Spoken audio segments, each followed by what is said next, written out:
Oh my god, I'm actually on the floor now. I weren't expecting this.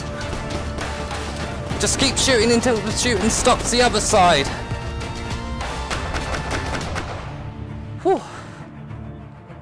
Hang on, that's not all of them, is it? Ah! Let's begin!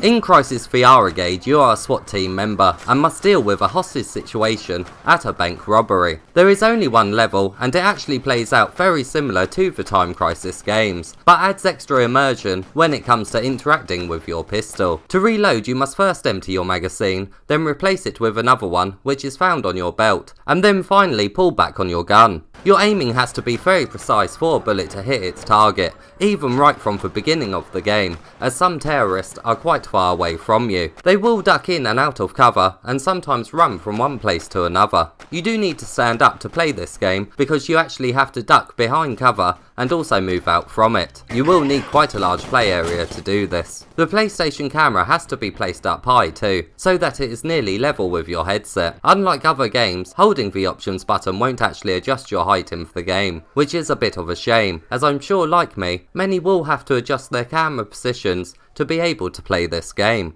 All it takes is one shot to kill an enemy, and although these terrorists are weak to bullets, you are too, and it only takes a couple of hits or so before you're dead, which results in you having to restart from the beginning of the game again. It's actually a very hard game, and some of your deaths are frustrating, as at the start of the game, you are able to take a couple of hits before you die, and hiding behind cover after you get hit will replenish your health. But later on, if you are hit only once, it's game over, and it does come across as unfair, especially when you die from only sneaking a little peek from behind something. You could try and cheat a little bit by blind firing from behind cover, but it does come with a risk, as bombs are planted all around the bank. You don't want to hit these, as it is an instant game over. Power-ups often appear after you kill enemies. These really can turn the battle in your favour, especially as some give you machine guns. Unlike the pistol, you don't need to reload these. They simply have a set amount of ammo and will disappear when it is all used up. There is also a health and slow down time power up. When the slow motion power up is activated, your gun really does feel like it packs a punch, and it really is great to see its shooting animation in all its glory. These power ups do appear randomly though,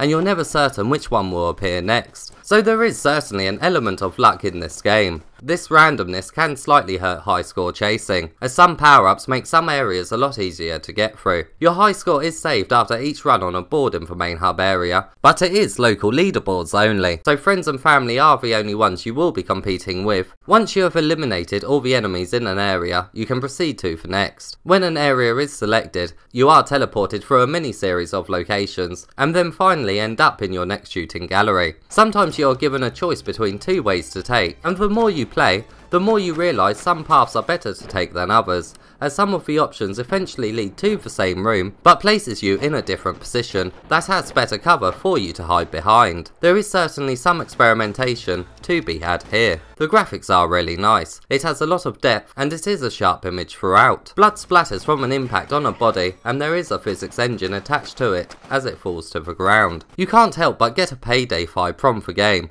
as the robbers do wear comical masks, and achieving a headshot will visually reward you, as their masks pop off their head.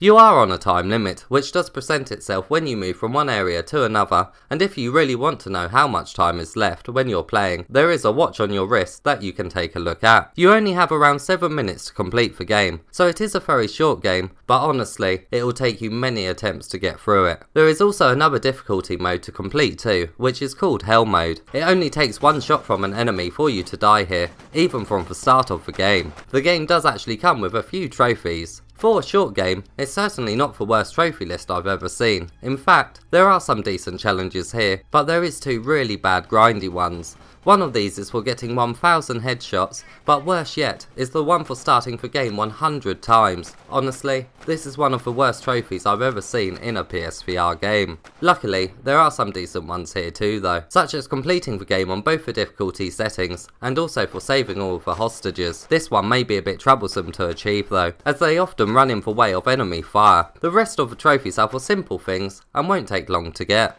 Crisis VRigade has actually been made by the same developers of Trainer VR, and once again, I have to say that this is also quite a decent little title. Everything works well, and I love the fact that when the two move controllers are close together in the real world, your virtual self grabs the gun with both hands. It's very realistic, and I hope that we see it in all PSVR games that have pistols in from now on. The difficulty may be a little off-putting to some, and I must admit, the difficulty did annoy me at times. But on the other hand, it ensured that the short game did last longer due to it requiring that I got better at aiming and used cover more efficiently. But even when you do get really good at it, unfair deaths from just a little peek do still occur. Although the game is short, it is priced quite decently for what is here. We have had a few short and cheap games appear on the PSVR, and this is absolutely one of the better ones. Although it can be a rollercoaster of emotions at times due to the difficulty.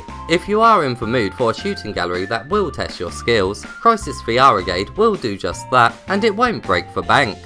Bank, get it? Because the level is set in a bank? Beep, I told you it wouldn't be funny!